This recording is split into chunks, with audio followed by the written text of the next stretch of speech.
Quentin Lafargue, c'est l'histoire d'une mécanique bien rodée. Le pistard a commencé le vélo à l'âge de 12 ans dans une école de cyclisme en Gironde. C'était en 2003 sur le vélodrome de Bordeaux.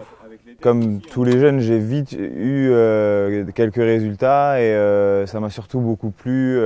Toutes les épreuves liées au sprint, à la vitesse. J'avais un gabarit assez corpulent quand j'étais plus jeune et surtout plus corpulent que les autres. Et du coup, je prenais beaucoup de plaisir à faire des disciplines de sprint. Aujourd'hui, Quentin Lafargue a 29 ans et il côtoie un autre vélodrome, le National à Saint-Quentin-en-Yvelines.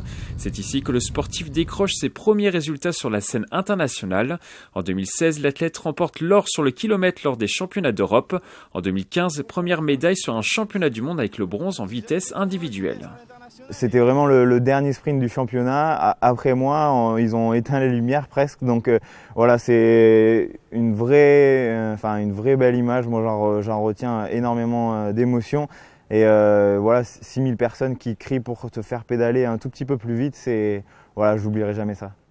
2015, une année particulière, mais 2019 restera une année unique pour Quentin Lafargue.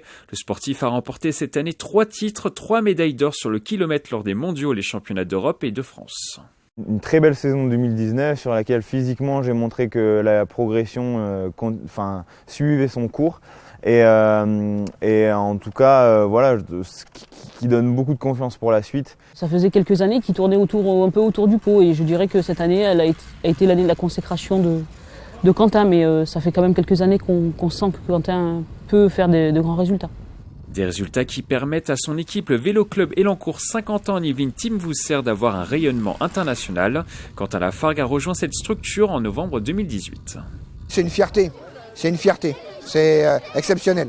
C'est quelqu'un de humble et porté vers la jeunesse, un exemple. Quentin Lafargue espère maintenant décrocher son billet pour les Jeux Olympiques de Tokyo l'année prochaine, en espérant que 2020 soit une aussi belle année que 2019.